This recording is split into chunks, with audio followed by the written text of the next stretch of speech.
Really, it's really not as good as stuff. If it's been out there in July, sitting in the sun for 2 weeks, you can probably eat it. It's probably so sterile it wouldn't even hurt.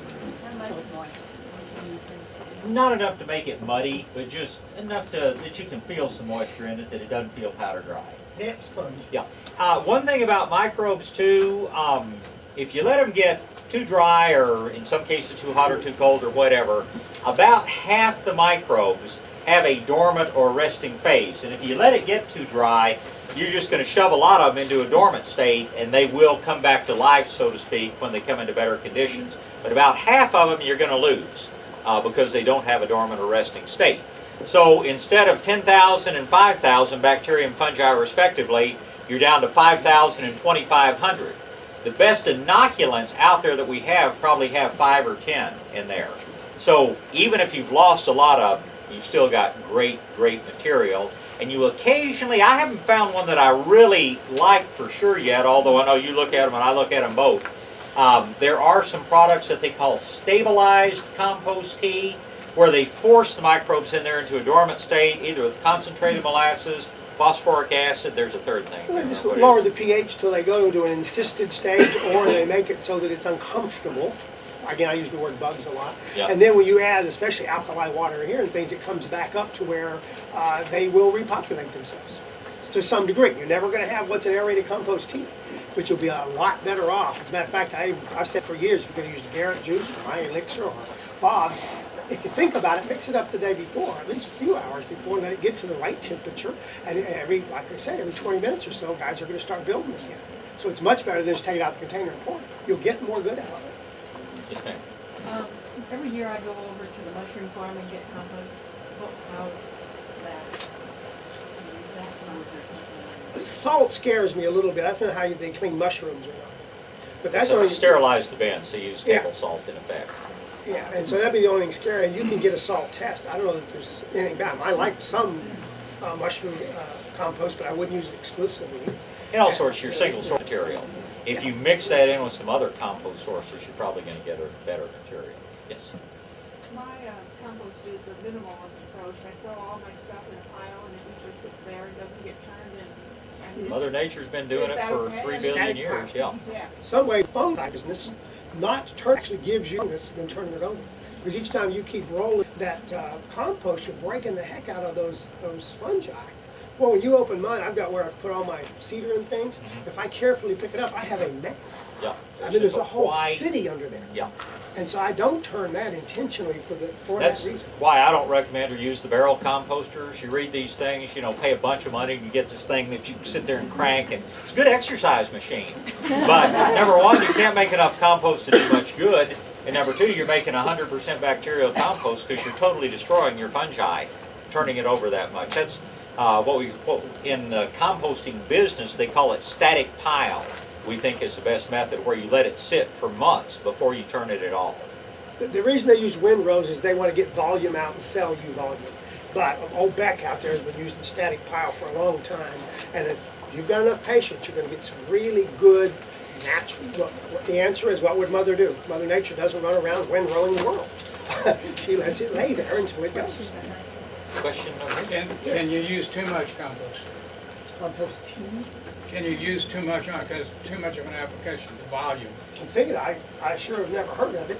might hurt the Like bank you can't account. fertilizer, you know, you can over fertilize. Oh no, this not gonna do. No, I guarantee you that I've used it straight out of the bucket. I might have too much. At Sandy's, we'll take one area, we'll have 20 gallons left. Dump the whole thing. Everybody just loves it. I mean, there's just not a, doesn't seem to be a Stuff that we have left over on the weekends either goes into my garden or Roberta's garden, or it gets poured on plants around here. Have you covered how this is different from beneficial management? Whole different ballgame. We'll talk about that in a little while. Yeah. Question? Yes, can you tell me exactly what we need to get from this? Absolutely, and we'll come to that very shortly. Oh, okay. No, I can't tell you exactly because there's so many choices, but we'll give you a number of things. Yes, sir. I need to make about 200 gallons of composting because that's my applicator. Mhm. Can I do that in the applicator? No. Yeah, you got Well, air in there? No, I can ring it up where I can get air in. lots and lots and lots and lots of air. You have lots, that has to have a lot of bubbles to it. Yes, sir. And I would tend to say no, because in putting the compost in, you're putting in things that might clog up your spray rig, clog up your nozzles and things like that. I would tell you to make How big- 25 gallons and then dilute it down with water. How big an area do you want to cover? About 3 acres. 3 acres, You need about 15 gallons of 15 or compost 20 seed. gallons of tea. Add whatever water it takes for you to spread that 20 gallons over that 3 acres. It's not a dilution, it is a carrier. And you'll have your 20 gallons or whatever it is on that 3 acre area from your 200 gallons pump. Matter of fact, that's about the right size. Yep. That'd work. 5 gallons of tea per acre. If you're doing big areas, that's what we normally look at. If on a compost pile and that, and I have cows and the hay, and the hay doesn't have any Good. poison. No Yeah. picklorams, no No, 2,4-Ds, no. okay. And I pile it up. Can I just take and put some molasses in there to speed it up, at all? You'll make compost much faster that way. But you want to be very careful in adding molasses or something. That's one of the next things we're going to talk about is making your tea. Because it's easy to create too much life, which will cause it to go anaerobic. Because it's reproducing faster than you get oxygen into the water. Molasses in your compost pile is excellent. Molasses in your compost tea, just a tiny, tiny amount. And we've even cut back on that. We used to do a little freer with it. Yeah. The more I've talked to Elaine, the more we found out a little goes a long way. It's the opposite of the American approach, where more is better. But, yes, On that pump and sprayer, you gotta watch what pump you're pumping through and what size strainer, because you'll break up your understand fungi. you'll kill what's in the tea trying to pump You it won't out. kill the bacteria, but you will certainly do some damage to your fungi. Is this a grass field too? Is it, Yes. is it the same one like you see you spray with a continental belt sprayer? The screen in it? That screen's probably not fine enough to Okay. really do a whole lot. My Yeah. other question was, we do big piles also. What's a good, we heat it up and we turn it when it gets down to about 80 degrees. And I flip it over and start heating it up again. Sure. Is that like a good temperature to do it, or just let it drop all the way down? What you're supposed to do is go to 135 degrees for 72 hours. When you start getting above 140 or so, you're starting, there's another set of microbes that come into thermophilics, I think they are, Exactly. and you're changing the, so I ideally like to get mine up to 130 or 40, then flip it back down, get it to 80 again when it gets back up to 100, and that's how we treated them at Garden Village, when we had our thermometers.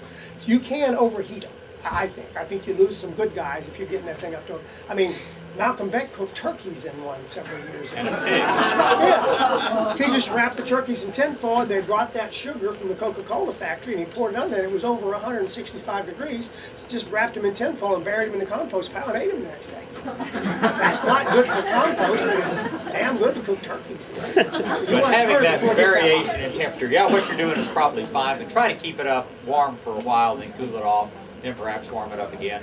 Well, I try to keep it up like at 140 for That's as long okay. as possible, Yep. and then it'll start dropping, or I change the thermometer to another area, dig down some. Yeah. Just Stays remember- at that or lower, you're okay. You've got psychrophilic microbes that work in colder temperatures, mesophilic that work in the medium temperatures, thermophilic that work in higher temperatures. And you want a nice blend of all of those things. Now they're not obviously all of them are not going to be active at the same time because you've got 3 different big temperature ranges. But as the temperature goes up and down, you're going to put the guys back into a dormant state that don't like the temperature that it is. But having a bunch of them there that work at all the different temperatures is going to give you the greatest diversity of life in that tea, which is going to give you the best tea.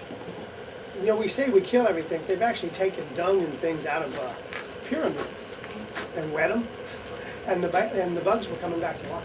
Some of them have a heck of a long cyst period before they go away. Question behind us. Back to spreading the compost tea, or Uh-huh. depending on what you call it. If you don't put it in a sprayer, how on earth are you going to cover any kind of decent sized area? I mean, I can't imagine using a watering can on my flower beds. That would be wasted. If you're going to do it decent sized area, you probably want to use a sprayer of some sort. So how do you, but then you're talking about destroying your fungi. Let these folks come in that are Well, outside. no, Y'all can- They've requested to stay out.